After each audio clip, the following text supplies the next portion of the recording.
Raymond Foundation. This is another series of what we call the Cold Hard Truth. I'd like to thank everybody for coming. Before I introduce the speaker, Mr. Malik Aziz, I want to go over a little things that we're going to do in the next upcoming weeks.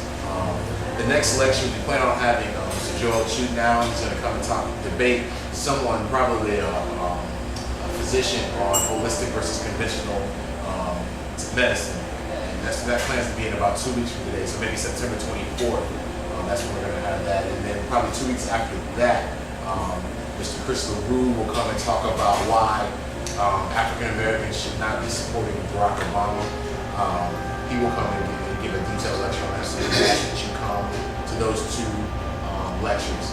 And if you want more information about the Mathis and Raymond Foundation, specifically the Cold Hard Truth, you can go to facebook.com/MathisRaymond, twitter.com/MathisRaymond, youtube.com/MathisRaymond, and MathisRaymond.com. Today, Mr. Malik Aziz will talk about the United States relation in regards to Libya and why the United States is over there in the first place, and he will give a detailed analysis of that. Before Malik comes, I will formally introduce him. Malik Aziz was born in Chicago, Illinois, and currently has a residence in Tampa, Florida, and Morocco. He has a bachelor's degree in history and Africana studies from Northeastern Illinois University. He performed the pilgrimage to Mecca in 2005 and has traveled extensively on fact-finding missions in Africa and twice to the Middle East, including the ancient cities of Mina and Medina to Nabi. Malik Aziz is an activist in the Black movement. His activism started in the mid-1970s when he joined Youth Organized with Awareness. He is the former chairman of the Black United Front Florida and is a member of the executive board of directors of International Museum of Muslim Cultures. He is the co-governor of the Darfur 23, where he is currently active on the ground to build a united Sudan and united Africa. He is the past founder of the All Afrocentric People Studies Organization and the Think Black Tank for Liberation. He is the former chairman of St. Petersburg College Technology Advisory Board. Malik is also the founder of the new project, The Muslim Street, and online periodical. In 2009, Mr. Aziz's first book, A Conscious Soul, My Love for Nadir, was published through the Author House. His current work is Progress in 6 Months to Black Consciousness, where Mr. Aziz combines his experience in the movement with addressing the physical health, political wellness, and self-determination in the community. Mr. Aziz also publishes a quarterly blog, which can be found at http://malikazizblog.blogspot.com. Ladies and gentlemen, Mr. Malik Aziz.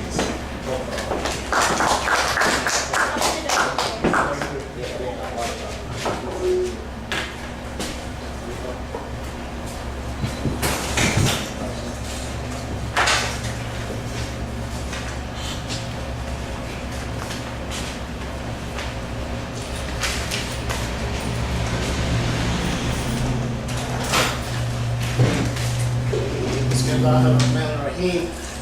want to thank the Mathis and Raymond Foundation. Raymond Foundation, let me get that right, for inviting me out as a speaker in continuing this series on the Cold Hard Truth. I want to thank the players and bartenders at this Cafe Hey. This is a fine establishment, and make sure that we get the word out in Tampa Bay to support this place as they support these progressive type of events.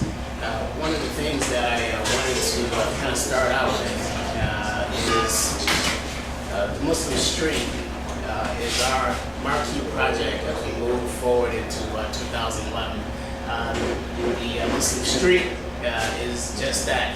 We wanted to bring together bloggers from a Muslim perspective, the ordinary Muslim from all over the world, be that Senegal, be that Morocco, be that Egypt, be that Indonesia, be that Asia, be that China, be that Europe, be that Harlem, or be that the west side of Chicago.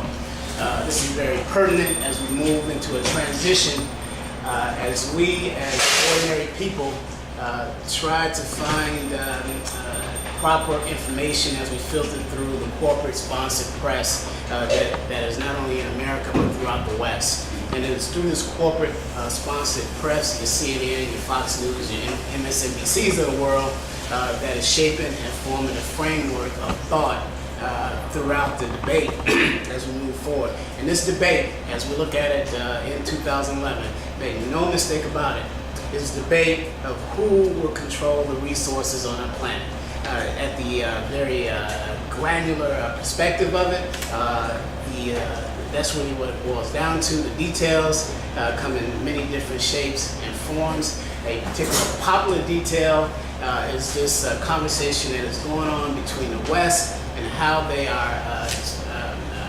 have decided to mitigate Islam in that conversation. So we're going to talk about tonight Libya. I'm not going to give a speech. I stopped giving speeches a long, long time ago. What I really like to do is have an open discussion.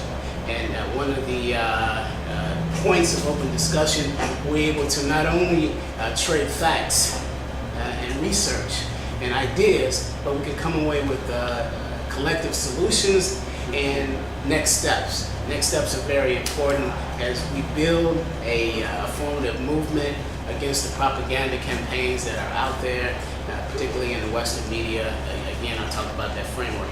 I want to take this time out to recognize a colleague, a longtime colleague of mine, Dr. Michael White, who was in the audience. And I will ask Dr. White during the period of the question and answer, and also maybe I would lend a few minutes of the discussion toward the end of the discussion to Dr. White.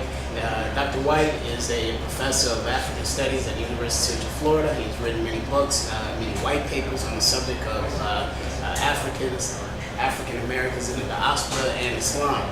In addition to that, he has written extensively on Muslims in the Caribbean, the historical framework, and he has visited Libya 3 times on occasion at a very high level, not as a tourist, but as a policymaker. So it would be a great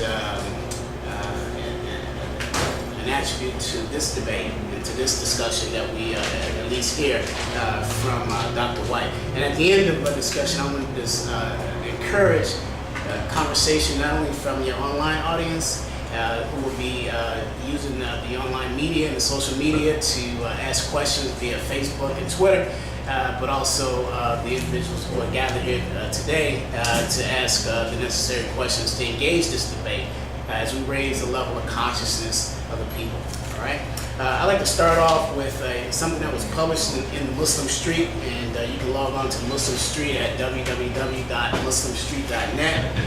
This was published August 23rd of last month, the month of 2011.